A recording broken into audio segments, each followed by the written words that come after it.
वैराग्यस्य अथ मोक्षस्य शन्नाम भगितिंगना किंवा इरणा म्हटले. भग कशाला म्हणतात? ज्याच्या ठिकाणी समग्र ऐश्वर्य असतं, समग्र धर्म असतो, समग्र यश असतं, समग्र स्त्री असते, समग्र वैराग्य असतं आणि समग्र मोक्ष असतो, त्याला भग अशी संज्ञा आहे. आपल्याकडे सुद्धा ऐश्वर्य असतं पण समग्र आहे का?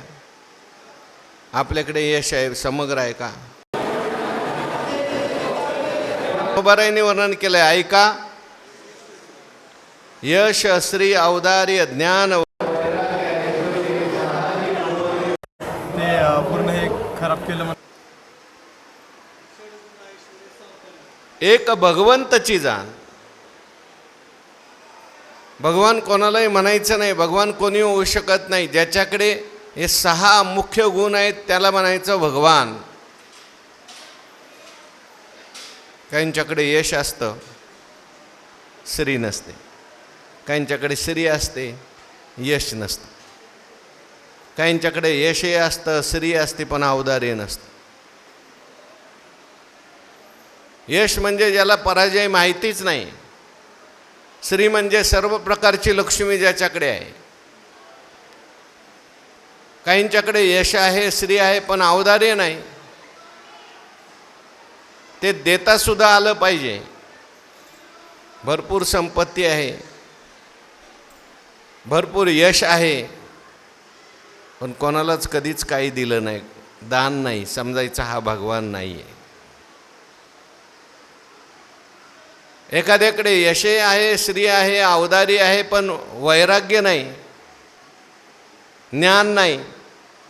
काहींच्याकडे यश असतं, श्री असते, औदार्य असतं, पण ज्ञानाचा तपास नाही.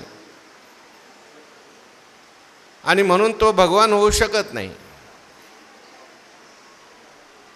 आत्मज्ञान पाहिजे. भगवंताचं ज्ञान असं आहे की ते अबाधित आहे. ज्ञानांचा गुरु भगवान परमात्मा आहेत. सगळ्यांना ज्ञान देणारा भगवान परमात्मा आहे. त्याचं ज्ञान कधीही त्या ठिकाणी विचलित होत नाही, बाधित होत नाही. आणि ज्ञान टिकण्याकरता वैराग्य लागतं. ते वैराग्य सुद्धा भगवंताच्या ठिकाणी आहे.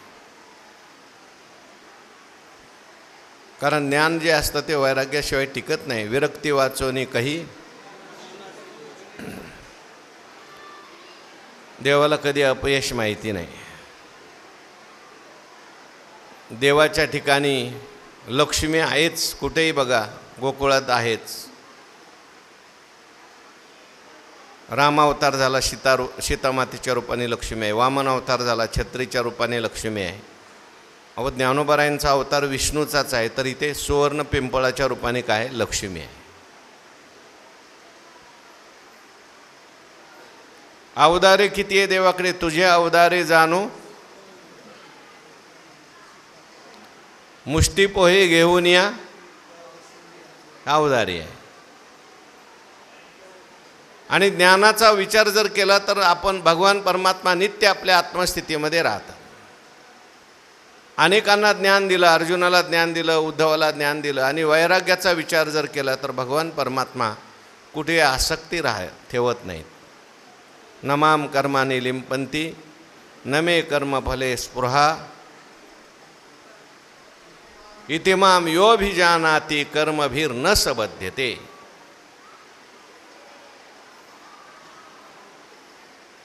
गोकुळातून मथुरेत गेले, मथुरेतून द्वारकेत गेले, द्वारकेत गेल्यानंतर यादवाचा पोर एक गोप्या भला, बहुतचे खेळ खेळला रे, लहान थोरे खेळच मोडून गेला रे. देवाचं वैराग्य आहे. कुठे आसक्ती नाही. आणि ऐश्वर्य वाळवंटापासून हे देवाचं काय ऐश्वर्य आहे. हे सगळे गुण भगवंताच्या ठिकाणी आहेत. एका ठिकाणी नसतात, पण जिथं आले समजायचं तो भगवान. म्हणून तो भगवंतो. आणि असा भगवान परमात्मा आहे. कोणाला भगवान म्हणायचं? पद्मपुराणात वचन आलं, उत्पत्तींच विनाशंच भूतानाम आगतिम गतिम वेत्ति विद्याम अविद्यांच स वाच्यो भगवान इति.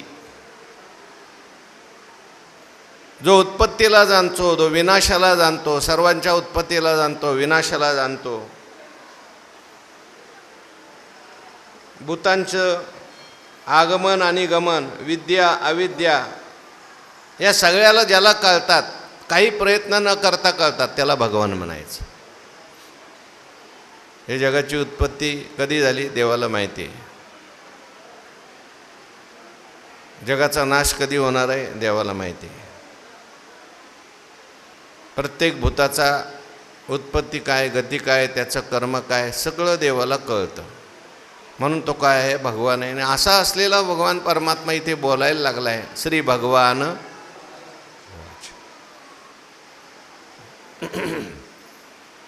भगवान परमात्मा अर्जुनाला समजून सांगत असताना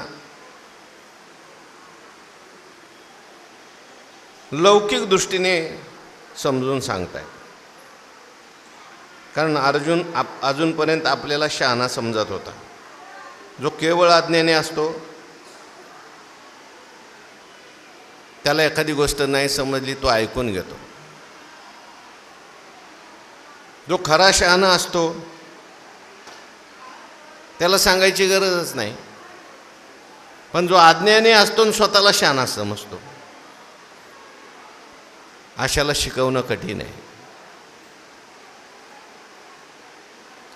आहे अज्ञानी पण स्वतःला शहाणा समजतो अर्जुन. देवाला त्या ठिकाणी सगळी नीती सांगायला सुरुवात केली, धर्म सांगायला सुरुवात केली.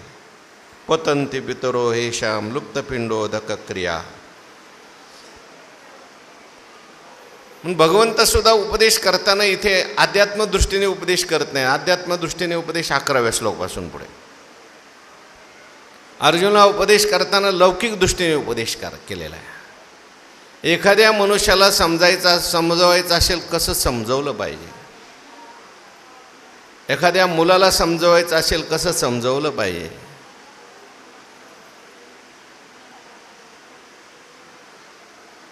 आता अर्जुनाने आपलं कर्तव्य सोडलंय, तो खचलाय, रडायला लागलाय.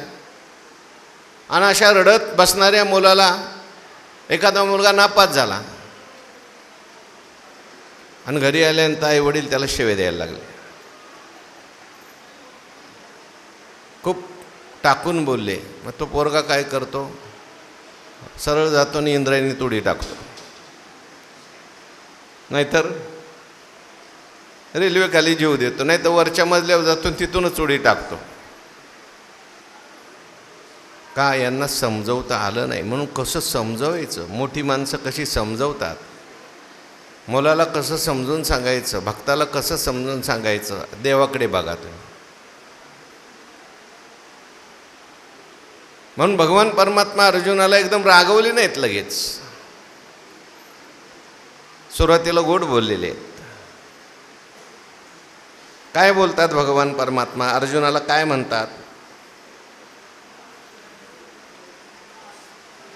कुतस्त्वा कश्मलमिदं विषमे समुपस्थितम् अनार्यजुष्टमस्वर्ग्य मकीर्तिकरम अर्जुन. हे अर्जुन, अरे बाबा तू अर्जुन आहेस, सत्वगुणाने युक्त आहेस, रुजूत स्वभावाचा आहेस, सरळ स्वभावाचा आहेस. म्हणून हे अर्जुन म्हटलेलं आहे. अर्जुनाची तशी 10 नावं आलेली आहेत. अर्जुन फाल्गुनो जिष्णू किरीटी श्वेतवाहन.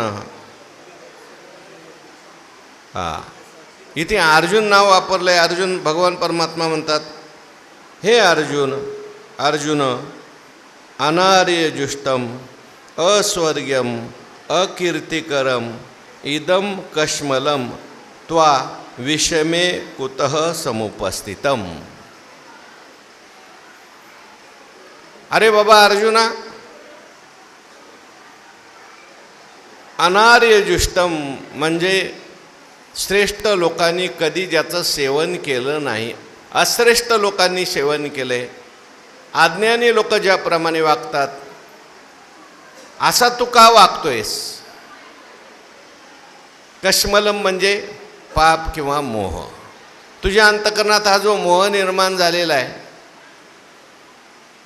हा मोह कसा आहे सांगू का? 3 विशेषणं दिली भगवंतानी त्या मोहाला. कोणती कोणती? अनार्यजुष्टम, अस्वर्ग्यम, अकीर्तिकरम. म्हणजे भगवान परमात्मा तर लौकिक दृष्टीनेच सांगतात. तू मला नीती सांगतो लौकिक दृष्टीने सांगतो ना, मी तुला लौकिक दृष्टीनेच सांगतो. तू मला आध्यात्मिक दृष्टीने विचारलं, मी तुला आध्यात्मिक दृष्टीने सांगणार आहे. अजून अर्जुन आध्यात्मिक ऐकायच्या मनस्थितीत नाही, लौकिक दृष्टीने ऐकण्याच्या मनस्थितीत. युद्ध न करण्याची कोणती कोणती कारणं सांगितली अर्जुनाने? एक तर आता मला पाप लागेल,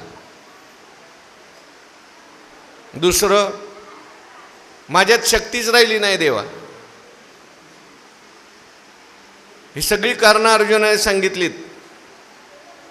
लोक मला काय म्हणतील, मला नरकात जावं लागेल, मला स्वर्ग प्राप्त होणार नाही.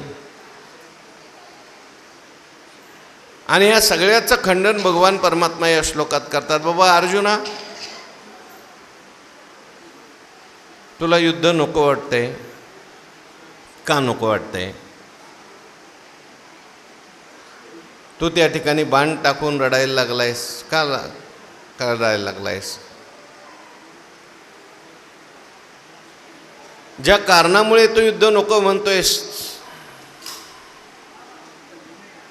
मनुष्याने आपल्या जीवनामध्ये लौकिक दृष्टीने 3 गोष्टींचा विचार केला पाहिजे. आपण जे काम करतोय ते श्रेष्ठांना धरून आहे का? आपण जे काम करतोय, आपण जे करतोय त्याने आपल्याला परलोकाची प्राप्ती होणार आहे का? आपण जे काम करतोय, जे करतोय त्याने कमीत कमी लोकात तरी आपली कीर्ती होणार आहे का? अर्जुना, तू जे काम करतोयस, तू जे आता युद्धातून पळून जायचं म्हणतोयस, तू जो युद्धातून परान्मुख होण्याचा विचार करतोयस, याने तुला याच्यातलं काहीच मिळणार नाही.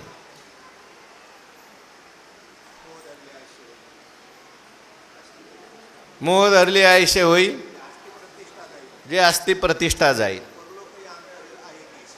परलोकही अंतरेल आहे केशी.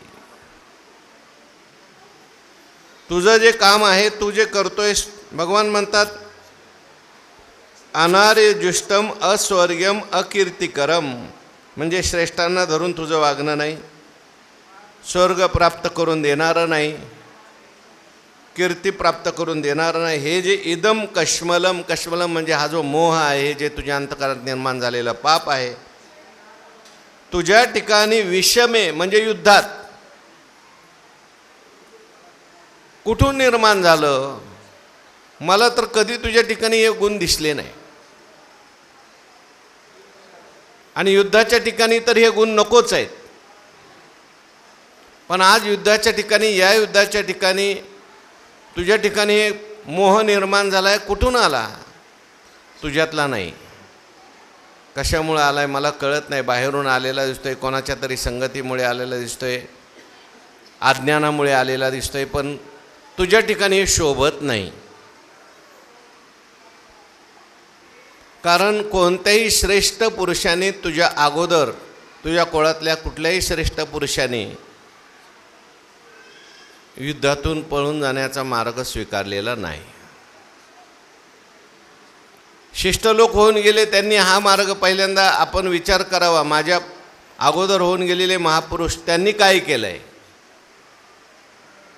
त्याच्यानुसार माणसाने करावं. तुमच्या पांडव कुळामध्ये कोणी असं आहे का की जे युद्धाला गेला आणि युद्धाला गेल्यानंतर म्हणायला लागला नको मला आता युद्ध? दाखव कोण असेल. म्हणून अनार्यजुष्टम. बरं, आता तू जर त्या ठिकाणी युद्ध करणार नाही, तुला स्वर्ग मिळेल का?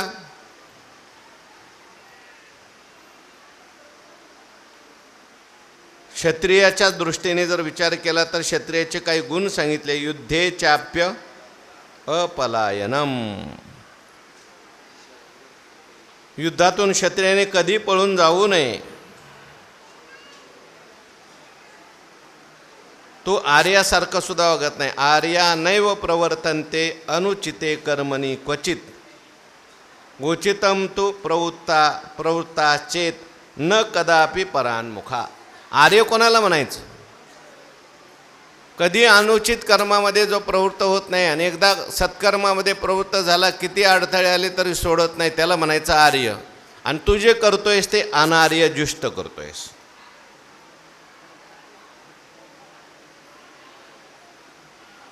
आणि जर तू कर्म सोडलंस तर स्वधर्म त्याग केला असं होईल आणि त्याने तुला मोक्ष प्राप्त होणार नाही. कारण मोक्ष प्राप्त करून घ्यायचा असेल तर पहिलं स्वकर्म करावं लागतं. कर्म केलंच नाही, उपासना केलीच नाही, कसं काय मोक्ष प्राप्त होईल? ज्याला मोक्षाची इच्छा असेल त्याने स्वधर्म आचरण केलं पाहिजे, सोडलं नाही पाहिजे. ठीक आहे, मला मोक्ष नको, कमीत कमी स्वर्ग तरी पाहिजे. स्वर्ग मिळाला तरी भरपूर झालं. तुला स्वर्गसुद्धा मिळू शकत नाही. का स्वर्ग मिळू शकत नाही? स्वर्ग कोणाला मिळतो?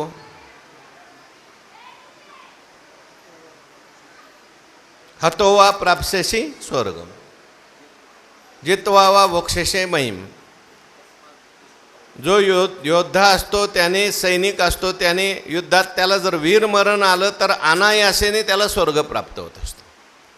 सैनिकांना स्वर्गात जायला यज्ञ करावा लागत नाही. त्याचं युद्ध हाच त्याचा यज्ञ आहे. आणि तू तर युद्धातून परान्मुख व्हायचं म्हणतो, कसं काय स्वर्ग मिळेल तुला? क्षत्रिया रणी पळोनी जावे, कोण असा हे लाजिरवाने.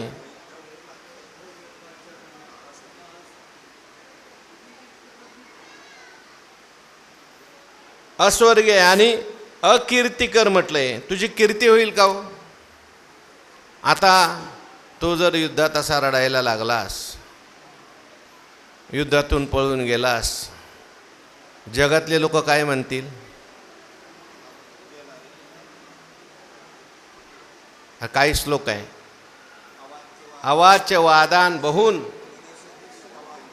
वदिष्यन्ति तवाहिता निंदन्तस्तव सामर्थ्यम ततो दुःखतरम नुकीम. त्याच्यावरच्या वेळ सांगा.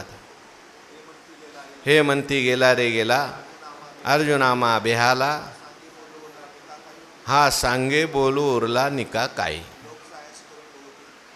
लोक सायाशे करून बहुते, वेचिते आपली जीविते, वाढविती कीर्ती ते धनुर्धरा. कीर्तीसाठी मनुष्य जगतात आणि कीर्ती जर गेली तर संभावितश्चचा कीर्तीर मरणात अतिरिच्यते. संभावित मनुष्य आहे, ज्येष्ठ मनुष्य आहे, श्रेष्ठ मनुष्य आहे, कीर्तिवान मनुष्य आहे, आणि अशा मनुष्याला अपकीर्ती प्राप्त होणं म्हणजे त्याला मरणापेक्षा वाईट आहे. जानतेनी तवची जीवावे, जव अपकीर्ती अंगा न पवे. म्हणून आता कीर्ती तुला प्राप्त होणार नाही, तुला स्वर्गही प्राप्त होणार नाही, आणि तुला मोक्षही प्राप्त होणार नाही. म्हणून अनार्यजुष्टम स्वर्ग्य मकीर्तिकरम अर्जुन. हा असा असलेला मोह पाप तुझ्या ठिकाणी कसं निर्माण झालंय म्हणे अर्जुना आदी पाही. भगवान परमात्मा बोलायला लागले. ज्ञानोबराय बोलतात, वाचा ओवी.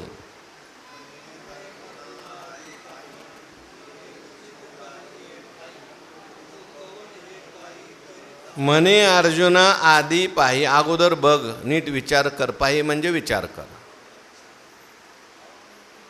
पूर्वापार विचार कर. कोणताही निर्णय असा अचानक घेऊ नकोस. हे उचित काय ये ठाई, तू जे करतोय हे या ठिकाणी उचित आहे का? कोणती गोष्ट करत असताना त्या ठिकाणी ती उचित आहे का हे पाहिलं पाहिजे. तू कवन हे काही करीत आहाशी, तू कोण आहेस आणि तू काय करतोयस? आपण कोण आहोत, आपण काय करतोय, आपण कुठल्या ठिकाणी करतोय, आपण कुठल्या वेळेस करतोय, याचं माणसाला भान पाहिजे. समय जाना भलते नाना भलते ते. तुकाराम महाराज म्हणतात माणसाने समय ओळखून वागायला शिकलं पाहिजे. कोणत्या वेळेस काय बोलावं, कुठं काय करावं कळलं पाहिजे. कोणत्या वेळेस काय करावं कळलं पाहिजे. नाहीतर मग महाराजांनीच उदाहरण सांगितलंय, मांडवाच्या दारा पुढे आणीला म्हातारा. म्हटले बाबांचा आशीर्वाद घ्या. बाबांचा वय सगळ्यात जास्त आहे. बाबा काय आशीर्वाद देतात, म्हणे नवरी आणा रांड आणि जाळा नवऱ्याचे तोंड. मंगल प्रसंगाच्या ठिकाणी काय बोललं पाहिजे, कुठं काय बोललं पाहिजे कळलं पाहिजे.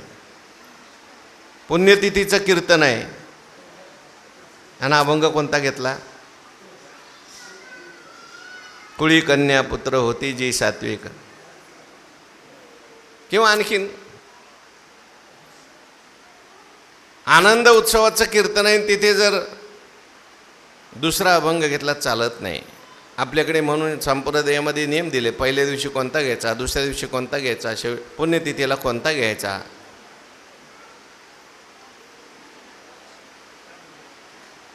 जन्माचं कीर्तन त्याला कोणता घ्यायचा. याजसाठी केला शेवटचा दिस उघड. म्हणे अर्जुना आधी पायी उचित काय येत आहे. या ठिकाणी उचित आहे का, तू ठीक आहे, तुझं रडणं असेल, यांच्याविषयी प्रेम असेल, ते घरी चांगलं होतं. इथे युद्धाच्या ठिकाणी हे योग्य नाही. स्नेह चांगला आहे, प्रेम चांगलं आहे, कुटुंब वत्सलता चांगली आहे, परंतु घरी चांगली आहे. आपल्या कामात ती चांगली नाही, आपल्या कर्तव्यात ती चांगली नाही. कर्तव्याच्या वेळेस माणसाने भावनेला मध्ये आणू नये. भावना जर मध्ये आली आणि तर मनुष्य कर्तव्य व्यवस्थित करू शकत नाही.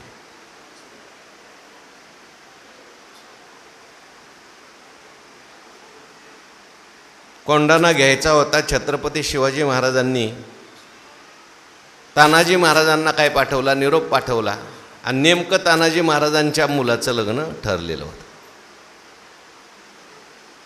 मुलाचं लग्न आहे. मग म्हणून शिवाजी महाराज म्हटले ठीक आहे, तुम्ही लग्न करा, आम्ही ही जी आहे जबाबदारी दुसऱ्या कोणावर तरी टाकतो.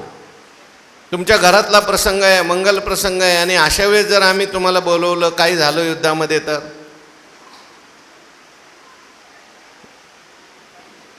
दुसऱ्यावर जबाबदारी टाकतो म्हटल्यानंतर तानाजी महाराज काय म्हणले हो, आधी लगीन कोंढाण्याचं आणि मग रायबाचं. स्वराज्य मिळवायचं आहे. स्वराज्याच्या आड माझं कुटुंब आलं नाही पाहिजे, स्वराज्याच्या आड माझी भावना नाही आली पाहिजे. गेले तानाजी महाराज. गड आला, पण आपण कर्तव्य करत असताना भावनेला जर महत्त्व दिलं तर मग कर्तव्य राहून जातं. म्हणून कर्तव्य पहिलं केलं पाहिजे, भावना नंतर. अर्जुनाला भगवान कोणतंही कार्य करत असताना, अभ्यास करायचा ना, अभ्यास करता करता फोन येतो, चुलत आजी वारली, चुलत मामी वारली, चुलत काकू वारली, आणि विद्यार्थी आमच्याकडे येतात, म्हणतात सुट्टी पाहिजे. मग जा, 10 दिवस तिकडेच बसतो जाऊन. शिकवणं पुढं जातं सगळं. एकदम घरचं असेल तर गोष्ट वेगळी आहे. कोणतंही कर्तव्य करता, एखादे आपल्यासमोर आता अभ्यास आहे, आपल्यासमोर आता देव प्राप्ती करून घ्यायची, तिथे भावनेला जास्त किंमत दिली तर आपल्याला देवाची प्राप्ती होणार नाही. भावनेच्या ठिकाणी भावना आहे. आपण कोणत्या भूमिकेवर आहोत, आपण कोणत्या कर्तव्यामध्ये आहेत, हे सगळं पाहून निर्णय घ्यावा लागतो बरं का. म्हणून भगवान परमात्मा म्हणतात, अर्जुना आधी पायी हे उचित काय येत आहे, तू कवन हे काही करीता असे, तू कोण आहेस, तू कोण आहेस म्हणल्यानंतर भगवंताला सांगायचं आहे, तू काही सामान्य नाहीस बाबा.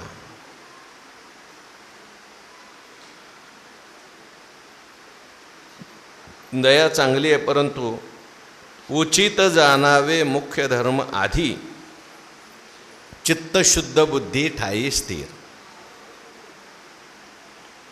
तू कोण आहेस याचा पहिला विचार कर. तू म्हणजे काही सामान्य योद्धा नाहीस.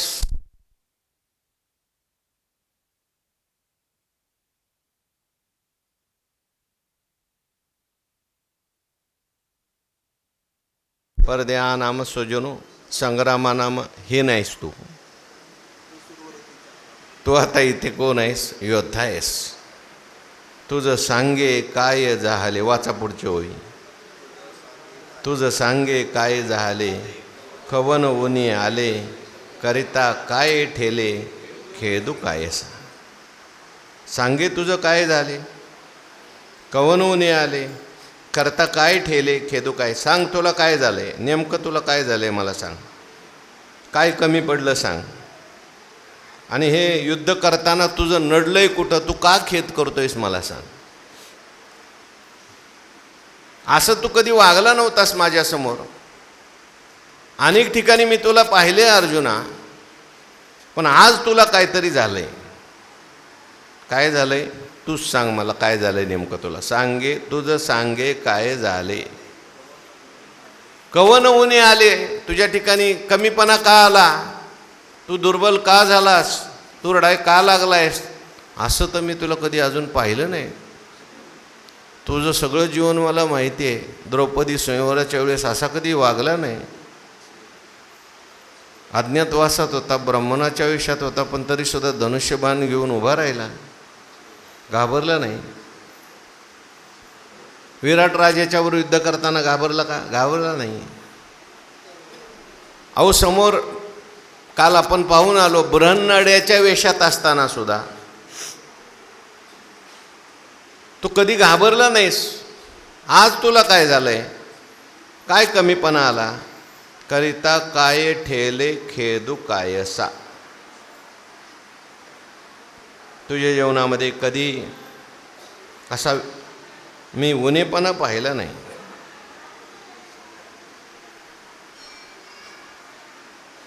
अनेक प्रसंग आहेत, आपण मागे ते सगळे सांगून आलोय. स्वर्गात गेल्यानंतर उर्वशीने शाप दिला.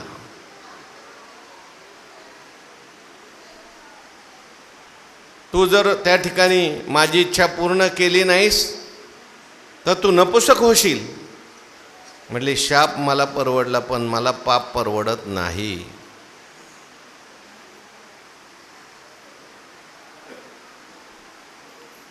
आणि म्हणून असा तुझा त्या ठिकाणी कधी कमीपणा आलेला नाही तुझ्या जीवनामध्ये. तू शूर वृत्तीचा ठाऊ. तुझं नाव जरी घेतलं तरी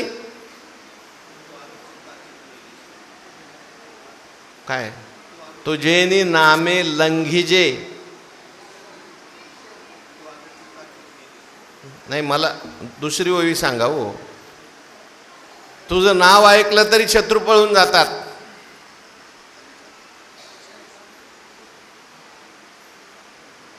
कोणाचं नाव घेतल्यानंतर काय काय होतं ते महाभारतात पांडवगीतेत श्लोक आलाय. धर्म विवर्धती युधिष्ठिर कीर्तनेन, पापम प्रणश्यंती वृकोदर कीर्तनेन, शत्रुर्विनश्यती धनंजय कीर्तनेन, आणि माद्री सुतो कथयताम न भवंती रोगाः. आपल्या जीवनामध्ये धर्म, युधिष्ठिराचं जर नाव घेतलं, युधिष्ठिर युधिष्ठिर युधिष्ठिर, तर धर्म वाढतो. भीमाचं नाव घेतलं तर पाप नष्ट होतं. पापम प्रणश्यंती वृकोदर कीर्तनेन. आणि अर्जुनाचं नाव घेतलं तर शत्रुर्विनश्यती धनंजय कीर्तनेन. नुसतं अर्जुन अर्जुन अर्जुन म्हटलं तरी शत्रू नष्ट होतं.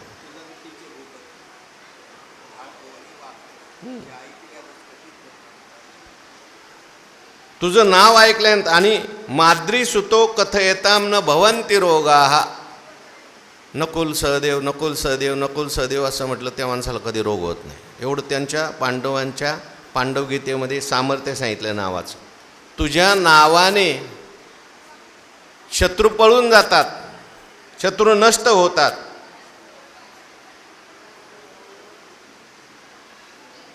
विजय नामे अर्जुन विख्यात.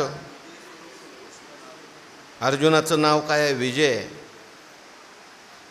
म्हणून असं असताना सुद्धा तू शूरवृत्तीचा ठाऊ, क्षत्रिया माझी राऊ, तुझी या लाठेपणाचा आवो तीही लोकी. शौर्यांचं वस्तिस्थान आहेत, सगळी शौर्य तुझ्या ठिकाणी एकवटलेली आहेत. शूरवृत्तीचा ठावो, जगात जेवढी शौर्यता आहे ना तुझ्या ठिकाणीच आहे. आणि क्षत्रिया माझी राहो, सगळ्या क्षत्रियामध्ये तू मुकुटमणी आहेस, राजा आहेस. आणि तुझ्या पराक्रमाचा दबदबा कुठं आहे? लाठेपणाचा आवो तिही लोकी. तिन्ही लोकात अर्जुनाच्या पराक्रमाचा दबदबा होता, कीर्ती होती.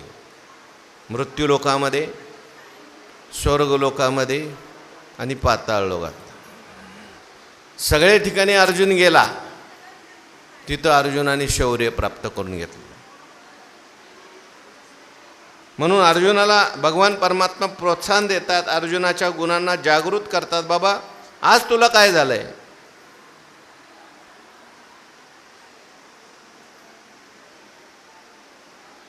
त्या ठिकाणी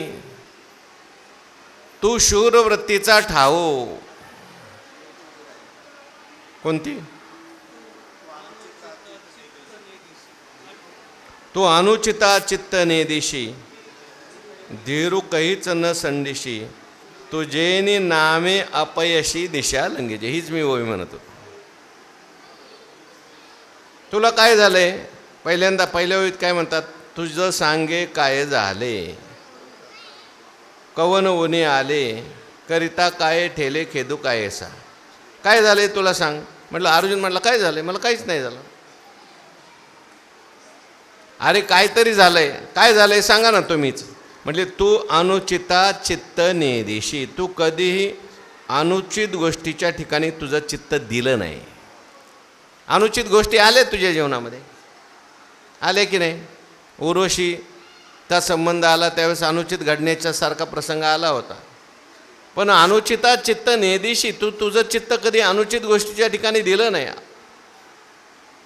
अहो विराट राजाने सांगितलं माझ्या मुलीबरोबर लग्न कर, मी प्रसन्न झालो तुझ्यावर. आमच्या त्या गायीचं संरक्षण केलं, पराक्रम पाहिला अर्जुनाचा. अर्जुनाने हात जोडले आणि सांगितलं महाराज मी तुमच्या राज्यात राहिलो अज्ञातवासात, आणि मी तुमच्या मुलीला गायन शिकवण्याचं काम केलं, नृत्य शिकवण्याचं काम केलं. तिने माझ्याकडे गुरुबुद्धीने पाहिलं, मी तिच्याकडे नेहमी शिष्यबुद्धीने पाहिलं. आणि आज जर मी तिच्याबरोबर लग्न केलं, पुढं लोक काय करतील? लोक हेच करतील ना. गुरु शिष्यामध्ये संबंध चांगला राहणार नाही अर्जुन. लोक गुरुकडे अशा बुद्धीने पाहतील, कोण गुरु आलाय आणि काय करील काय सांगता येत नाही बाबा. शिष्यसुद्धा गुरुकडे त्या दृष्टीने पाहतील, गुरु शिष्य परंपरा नष्ट होईल.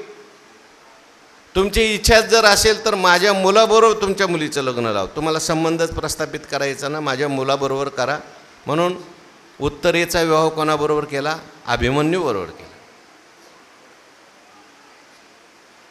तू अनुचिता चित्त नेदिशी, किंवा अनुचित गोष्ट इथं काय?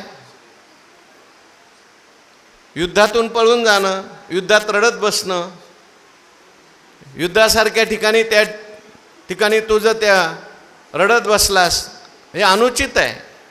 आणि अनुचिता चित्त नेदिशी, कधीही युद्धातून तुला मी पळून जाताना पाहिलं नाही, कधीही शत्रू समोर आल्यानंतर तुला रडताना पाहिलं नाही. उलट शत्रू आल्यानंतर तुझे बाहू स्फुरण पावत होते. तो अनुचिता चित्त नेदिशी, धीरू कहीच न संदिशी. कधी त्या ठिकाणी तुझा धीर सुटला नाही. आणि तुझेनी नामे अपयशी दिशा लंघिजे, कधी तू धीर सोडत नाही. तुझे नाव ऐकल्याबरोबर अपयश सुद्धा 10 दिशा पार करून पळून जातं.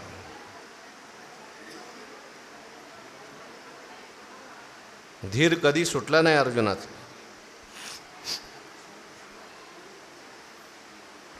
धैर्य सांडणारा असा तू नाहीस, न सांडणार आहे. अर्जुनाला उत्साह निर्माण करण्याकरता ते बोलतात. व्यवहारात एखादा हुशार आणि धैर्यवान मुलगा रडू लागला, त्याच्यात उत्साह निर्माण करण्याकरता त्याची आई म्हणते तू वाघ आहेस. तसं अर्जुन महाराज म्हणजे धैर्याचा पुतळाच होता. कितीतरी युद्ध आपण मागे सगळी युद्ध पाहून आलो, कधी अर्जुनाचं धैर्य खचलं नाही. आणि तुझेनी नामे अपयशी दिशा लंगीजे, याच्याकरता मी उदाहरण सांगितलं. कोणाचं नाव उच्चारल्यानंतर काय होतं? अपयश त्या ठिकाणी पळून जातं. नुसतं अर्जुनाचं नाव घेतलं तरी, अर्जुनाचं नुसतं नाव घेतलं तरी शत्रूचा नाश होतो. आणि असं असताना तू शूरवृत्तीचा ठावो, क्षत्रिय माझी रावो, तुझ्या लाठेपणाचा आवो तिही लोकी. तू शूरवृत्तीचं राहण्याचं ठिकाण आहेस. शौर्यम तेजो धृतिर्दाक्षम युद्धेच्याप्य पलायनम. क्षत्रियाची जी लक्षणं आहेत, अहो एवढे मोठे भीष्माचार्य शूर होते, पण अर्जुनाचं वर्णन करतात. भीष्माचार्य म्हणतात एक अर्जुन सोडला तर जगात माझ्यासारखा दुसरा कोणी शूर नाही. शूरवृत्तीचा ठाव. आणि सगळ्या क्षत्रियामध्ये राजा म्हणून शोभणारा तू आहेस. काय द्रोणाचार्यांनी शिकवत असतानाच अर्जुनाला असं वरदान दिलेलं आहे की जगामध्ये 1 नंबरचा क्षत्रिय धनुर्धर मी तुला बनवेन. जगामध्ये दुसरा तुझ्यासारखा धनुर्धर कोणी नसणार आहे. तसं पाहायला गेलं तर शिकायला सगळेच बरोबर होते. नवे अश्वत्थामा जो आहे द्रोणाचार्यांचा मुलगा, स्वाभाविक द्रोणाचार्यांना असं वाटायचं आपला मुलगा श्रेष्ठ धनुर्धर झाला पाहिजे. पण अर्जुनाने अशी काही सेवा केली, अर्जुनाचा असं काही पौरुष आहे की आपलं द्रोणाचार्यांनी अश्वत्थाम्याला जी विद्या द्यायची कमी दिली, पण अर्जुनाला सगळी दिली. ब्रह्मास्त्र अर्जुनाला दिलं, अश्वत्थाम्यालाही दिलं, पण अश्वत्थाम्याला अर्धच ब्रह्मास्त्र दिलं. फक्त सोडायचं कसं शिकवलं, परत घ्यायचं शिकवलं नाही. पण भीष्माचार्यांनी आपलं द्रोणाचार्यांनी अर्जुनाला मात्र सगळी विद्या, अस्त्रशस्त्रविद्या दिली.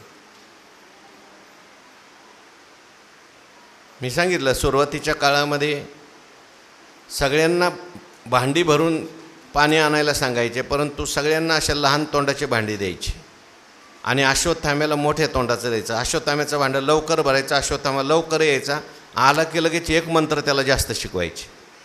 अर्जुनाच्या लक्षात आलं आहे आपल्यापेक्षा अश्वत्थामा लवकर जातो आणि एक मंत्र जास्त शिकतो. मग अर्जुनाने काय केलं, भांडं भरत असताना भांडं घ्यायचंच नाही, जलास्त्र सोडायचं आणि जलास्त्रानेच भांडं भरायचं, त्याच्या अगोदर यायचं. म्हणून त्या ठिकाणी द्रोणाचार्याने सुद्धा सगळी शस्त्रविद्या शिकवलेली आहे.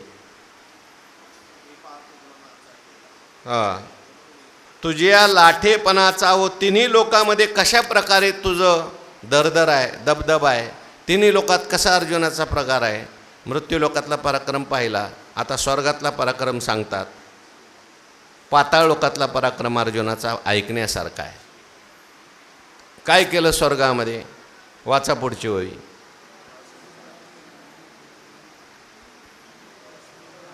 तो संग्रामी हरू जिंतीला, निवात कवचाचा ठाव फेडीला, पवाडा तोआ केला नरवासी. यात मृत्यू लोकातलं सांगितलं आहे आणि स्वर्गलोकातलं सुद्धा सांगितलं आहे आणि देवलोकातलं सुद्धा सांगितलं आहे. अर्जुनाला ज्यावेळेस पाशुपत असं मिळवायचं होतं, भगवान शंकरांना प्रसन्न करायचं म्हणून इंद्रनील पर्वतावर अर्जुन महाराज गेले. आपल्याला ती कथा माहिती, आपण अनेक वेळा सांगितली. आता खरंखोर हा पाशुपतास्त्र घेण्याच्या योग्यतेचा आहे की नाही हे पाहण्याकरता भगवान शंकरांनी एका भिल्लाचा वेश धारण केला आणि अर्जुनाला भेट द्यायला, दर्शन द्यायला गेले. नेमका अर्जुनाला मारण्याकरता एक असुर डुकराच्या वेशामध्ये तिथे चाललेला होता. अर्जुनाने बाण मारला, त्याच वेळेस भगवान शंकरांनी भिल्लाच्या वेशात बाण मारला. दोघंही तिथं गेल्यानंतर ही माझी शिकार आहे, ही माझी शिकार. युद्ध सुरू झालं. युद्धामध्ये अर्जुनाने पाहिलं सामान्य भिल्ल आहे, मला पराजित होत नाही म्हणजे काय. भगवान शंकराची आराधना केली, भगवान शंकराची उपासना केली. इकडे जो हार फुलं भगवान शंकरांना व्हायचा ती सगळी भिल्लाच्या अंगावर दिसायची. लक्षात आलं भगवान शंकरच आपली परीक्षा पाहण्याकरता आलेत. पाय धरले आणि मग भगवान शंकरांनी प्रसन्न झाले. भगवान शंकर म्हटले, खरंच तुझं बाण आणि खरंच तुझं शौर्य धैर्य वाखाणण्यासारखं आहे. मी तुला पाशुपत अस्त्र देतो, कारण हे अस्त्र कोणालाही देऊन चालत नाही बाबा. निवात कवचाचा ठाव फेडीला. प्रल्हादाचा भाऊ सर्राद आणि त्याचे 2 मुलं आहेत, निवात आणि कवच. ते समुद्रात राहत. घोर तपश्चर्या करून ब्रह्मदेवाकडून वर मागून घेतला, आम्हाला कोणाकडून पराजित आम्ही झालो नाही पाहिजे. निवात आणि कवच होते. आणि मग इंद्रदेवाला सुद्धा त्यांनी पराजित केलं, देवांना सुद्धा त्रस्त करून ठेवलं. त्यांना पराजित करण्याकरता इंद्रदेवाला अर्जुनाला बोलावं लागलं. अर्जुन महाराज कुठं गेले? स्वर्गात गेले. आणि स्वर्गात जाऊन युद्ध केलं कोणाबरोबर? निवात आणि कवच. मारून टाकलं युद्धामध्ये. वेगवेगळी माया ते करत होते, मायावी राक्षस होते, पण अर्जुनाच्या अस्त्रशस्त्रापुढे त्यांचं काही चाललं नाही. निवात कवचाचा ठाव फेडीला. पवाडा तुवा केला गंधर्वाशी. गंधर्वाबरोबर सुद्धा अर्जुनाने युद्ध केलंय. आपण त्या ठिकाणी पाहिलंय. बकासूर वधानंतर पांडव कुंतीसह 1 चक्रनगरावर निघाले. द्रौपदी स्वयंवरासाठी तिकडं कुसुमावतीला चालले होते. गंगेच्या काठी असलेलं अंगारपर्ण नावाच्या गंधर्वाचं उपवन लागलं. त्या उपवनात गेले. रात्री त्या ठिकाणी तो गंधर्व तिथे विहार करत होता. कोण बाबा तुम्ही कुठून आले? रात्रीचं माझ्या उपवनात कशाला शिरले? एकदम त्या अंगारपर्ण गंधर्वाने युद्ध करायला सुरुवात केली. अर्जुनाने एकट्याने त्या अंगारपर्ण नावाच्या गंधर्वाला सुद्धा काय केलं? पराजित केलं. मागे आपण पाहून आलो चित्रसेन नावाचा गंधर्व आहे. हे अज्ञातवासात असताना, वनात असताना दुर्योधनाने यांना मारण्याकरता म्हणून घोषयात्रा काढली.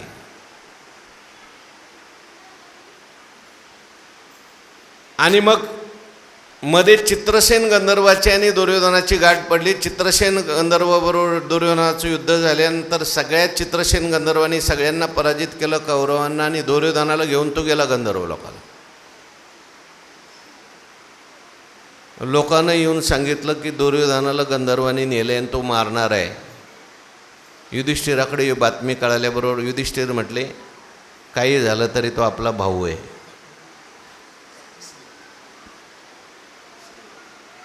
कौरवाबरोबर युद्ध करताना आपण 5, पण बाहेरचं कोण आपल्याला त्रास द्यायला आलं तर आपण 105.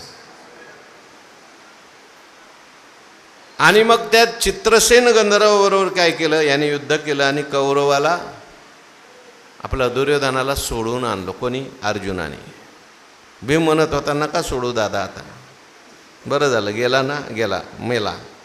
शूरवृत्तीचा ठाव क्षत्रिया माजीराव, तुझ्या लाठेपणाचा आहो तेही लोक. अगदी पाताळ लोकात सुद्धा अर्जुन पाताळ लोकात जाऊन आपलं शौर्य दाखवून आलाय. हे पाहता तुझे निपाडे. बरोबर. तुवा संग्रामी हरू जयंतीला झालं. पवाडा तुवा केला गंधर्वाशी. म्हणजे गंधर्वाला सुद्धा आपलं यश गावयास लावलं. पवाडा त्यांनी सुद्धा तुझं यश गायलं. हे पाहता तुझे निपाडे, दिशे त्रैलोक्य ही थोकडे, ऐशे पौरुष चोखडे. पार्था तुझे, तू पार्थ आहेस. हे पाहता तुझेनी पाडे. पाड म्हणजे मान, बरोबर, तुलना. तुझेनी पाडे पाहता हे त्रैलोकी थोकडे दिसे, ऐशे तुझे पौरुष चोखडे आथी. तुझ्याशी तुलना केली असता हे त्रैलोक्यसुद्धा तुझ्या जवळ काय अल्प आहे, असा तुझा पराक्रम घोर आहे. पहिल्यांदा भगवान परमात्मा प्रोत्साहन देतात, तू कोण आहे स्वतःला ओळख अगोदर.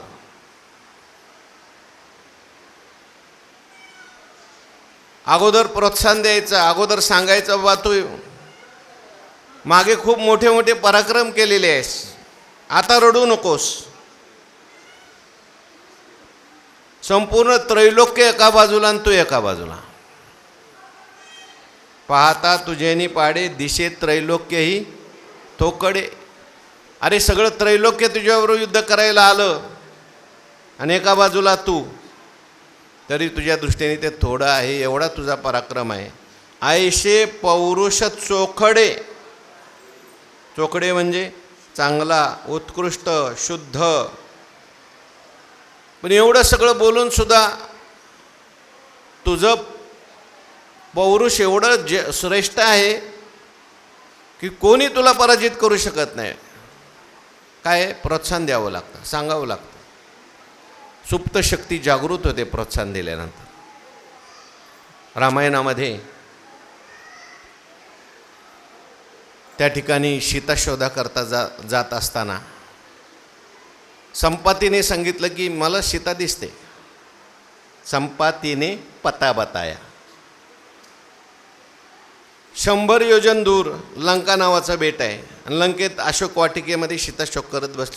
100 योजन पार करून पलीकडे जायला आणि परत येईल, तोच हे काम करू शकतो. मग आता सगळे म्हणायला लागले, प्रत्येकाला पराक्रम विचारायला सुरुवात झाली. तुम्ही किती योजन जाऊ शकता, तुम्ही किती योजन सांगू शकता. प्रत्येकाने सांगितलं.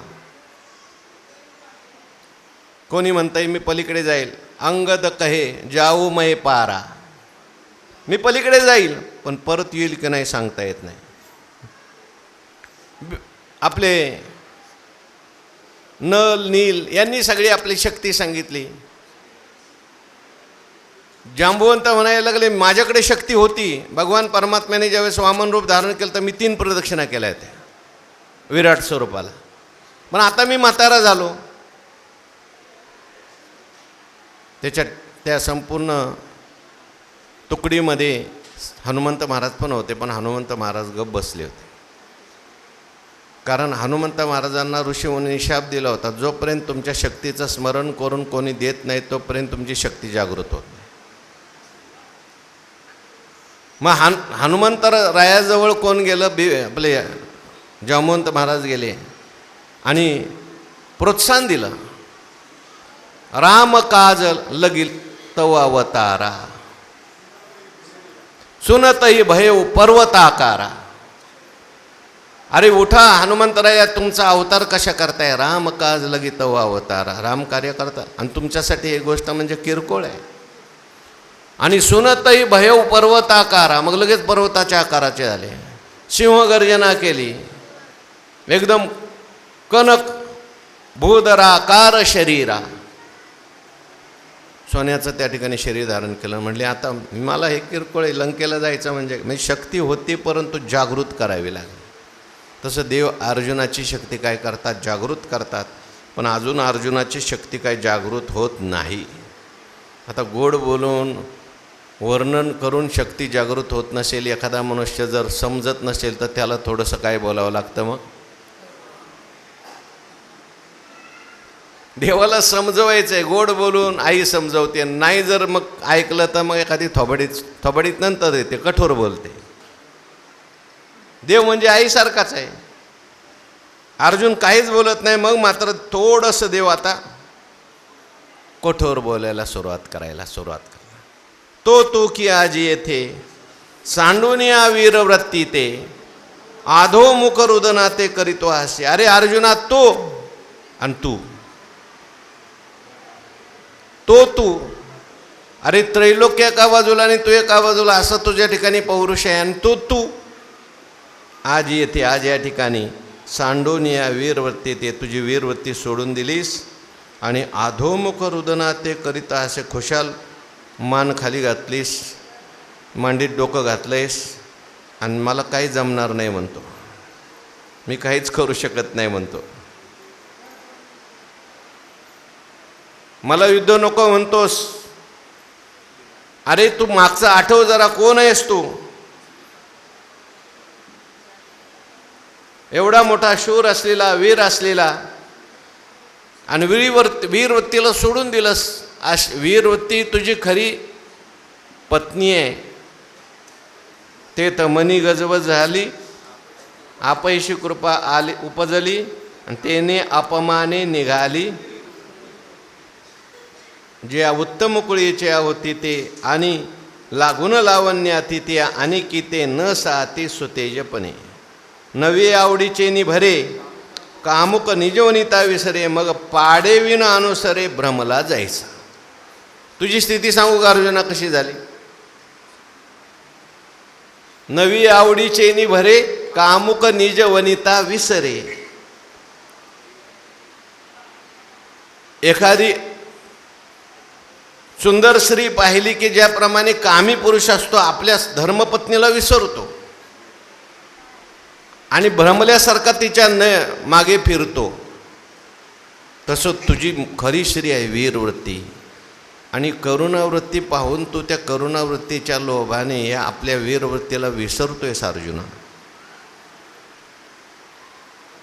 मग त्या ठिकाणी म्हणून तू त्या ठिकाणी कोण आहेस तो तू आजिकी येते सांडूने, आधोमुख रुदना ते करूता असे.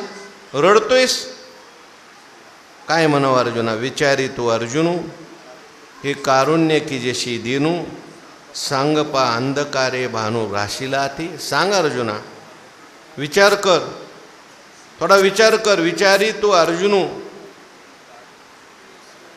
तू प्रत्यक्ष अर्जुन आहेस, थोडासा विचार कर. तू तोच अर्जुन आहेस, द्रौपदीला स्वयंवरामध्ये जिंकून आणलंस. तू तोच अर्जुन आहेस, गोग्रहणाच्या उत्तर गोग्रहणाच्या वेळेस सगळ्या गायीला जिंकण्याकरता सगळ्या कौरवांना पराजित केलंस. तू तोच अर्जुन आहेस. कधी तू युद्धातून पराजित झाला नाहीस. की कारुण्य की जशी दिनू, पण कारुण्यामुळे, या दयावृत्तीमुळे, आसक्तीमुळे आज तू काय झालेला आहेस? दीन झालेला आहेस. कारुण्य जे आहे ते माणसाला काय करतं? दीन करतं. जे वज्रापासून कठीण, दुर्धर अति दारुण, तया होणे असाधारण, हे स्नेह नवल. स्नेह आहे, कारुण्य आहे, आसक्ती आहे. आसक्तीमुळं माणसं दीन होतात. मोठी मोठी माणसंसुद्धा, पराक्रमी माणसंसुद्धा, एवढा मोठा रावण पण कामाने दीन केलं रावणाला. सो दसशीष श्वान की नाही असं म्हटलंय पंचवटीमध्ये आला. तुलसीदास महाराज म्हणतात श्वान की नाही. श्वान की नाही म्हणजे कुत्र्यासारखा वेश बदलून आला. दीन झाला रावण, साधू झाला, भीक मागायला आला तिथे. कशामुळे? कामामुळे दीन झाला.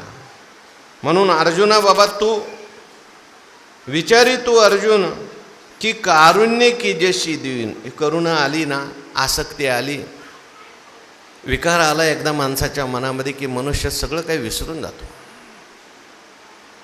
म्हणून कर्तव्य करत असताना अंतःकरणात विकार आले नाही पाहिजे. हे काम क्रोधादी विकार आहेत, लोभादी विकार आहेत, हे माणसाला दीन बनवतात. मोठी मोठी माणसं पण हीन दीन होतात. अर्जुना तू कधी दीन झाला नाही. सांगे पा अंधकारे भानू ग्रासीला, असे सांग. अंधाराने कधी सूर्याला ग्रासलं काय?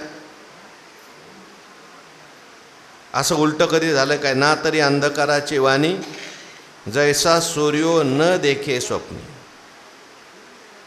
मग सूर्य अंधारा लागी, रिगो का भलते सुरंगी परी, तो तयाच्या भागी नाहीची जैसा. पण आज तर मला विपरीतच घडताना दिसतंय. आज मला सूर्याने अंधाराला ग्रासलेलं दिसतंय. तू सूर्य आहेस आणि हा मोह म्हणजे अंधकार आहे. या मोहरूपी अंधकाराने तुला ग्रासलंय बाबा. असं कधी होत नाही, उलटं व्हायला लागलं आहे सगळं. ना तरी पवन मेघाशी भे की अमृताशी मरण आहे, पाहे पा इंधनची गिळवणी जाये पावका ते. असं उलटं कधी झालं का? 3 दृष्टांत दिले. ना तरी पवन मेघाशी भे.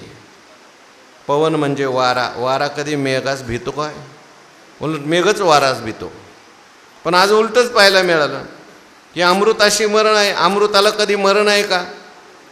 उलट मृतही जीवितला आहे अमृत शेती.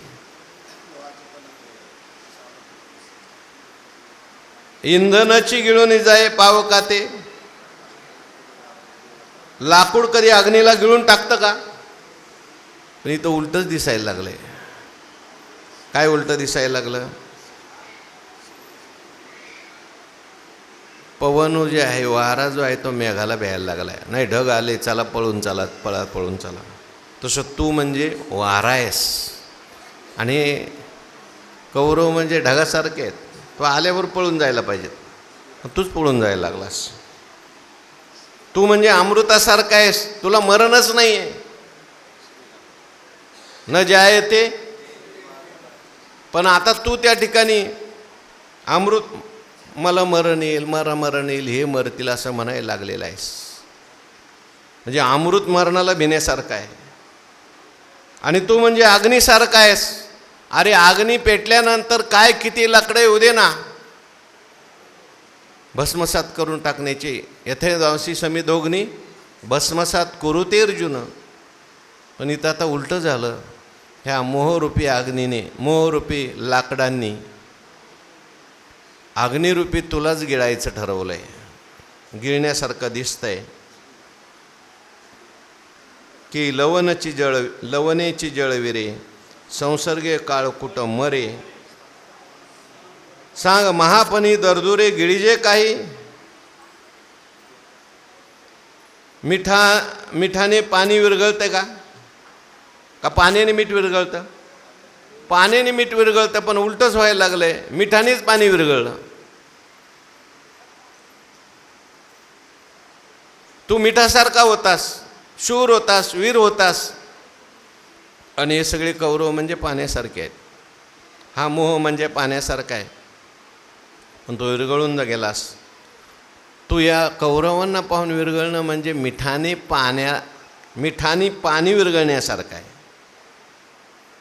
पाण्याने मीठ विरघळायला पाहिजे, पण मिठानेच काय झालं? पाणी विरघळलं. संसर्गे काळकुट मरे. आता काळकुट नावाचा विषय ते सगळ्यांना मारतं. नाही म्हटले काळकुटच मेलं. एकाच्या संगतीने, एका विषयाच्या संगतीने काळकुट मेलं. तसं तू काळकुट विषयासारखा आहेस. तू यांना सगळ्यांना मारू शकतोस, पण आता तूच मेल्यासारखा झालास. तू धीर सोडलेला आहेस. सांग महापणी दर्दुरे गिळीजे काही. महापणी म्हणजे साप. साप बेडकाला गिळतो हे ऐकलंय, पण इथं तर बेडकानीच सापाला गिळ. तू सापासारखा आहेस आणि हे सगळे बेडकासारखे आहेस. मोह बेडकासारखा आहे आणि त्या ठिकाणी तू मोह गिळून टाकायला पाहिजेस. मोह संपून टाकायला पाहिजे. या कौरवांना मारून टाकायला पाहिजे. हे बेडकासारखे आहेत, तू सापासारखा आहेस. पण काय झालं आज? मला तर उलटंच दिसायला लागलंय. मोहाने तुला गिळलं किंवा ह्या कौरवांच्या स्नेहाने त्या ठिकाणी तुला हिंदीने बनवलं. तू झाला बेडूक. नाही, हे बेडूक आहेत, यांनी तुला गिळल्यासारखं झालं. आणि शेवटचा दृष्टांत दिला. सिंहाशी झोंबे कोल्हा ऐसा अपाडो आथिका झाला परी तो स्वाच केला, तो साच केला आजी येत. हे कधी खरं होणार नाही, पण तू खरी केलं. म्हणजे सिंहाशी झोंबे कोल्हा. कोल्हा काय करायला लागला? सिंहाबरोबर झोंबाझोंबी करायला लागला. सिंह घाबरायला लागला कोल्ह्याला. तू सिंहासारखा आहेस आणि हे सगळे कसे आहेत? कोल्ह्यासारखे आहेस. मोह कसा आहे? कोल्ह्यासारखा आहेस. अहो सिंह आल्याबरोबर कोल्ह्याचं जर जाऊ द्या, पण उचललेला पाऊल हे असो पाव उचलला मधुमुख न ठेवती खाला. एवढा मोठा हत्ती पण सिंहाला पाहिल्यावर पाऊल पुढं ठेवत नाही, लगेच मागे वळतो. कोल्याचं काय कथा घेऊन बसला. पण इथं तर उलटं दिसायला लागलं. आता एक कोलच झोंबायला लागला सिंहाला. कोल्यासारखे असलेले कौरव आणि तू सिंहासारखा. पण तू हे खरं करून दाखला. ऐसा अपाडू हाती का आला.